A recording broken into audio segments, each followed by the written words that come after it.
माता हरिप्रिया लक्ष्मी स्वरूपा प्रिया कुटती दान भोज स्वयं बनाते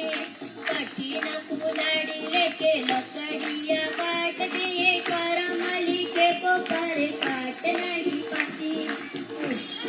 उठाना वाली तुम्हारी कोठा दुख भरे जीवन का बोझ वो उठाती अरिंदांगिनी रघुवीर की वो दरदीर भरती है नीर नीर नैन में न लाती जिसकी प्रजा के अपवादों के कुचक्र में पिसती है टके सभी मान को बचाती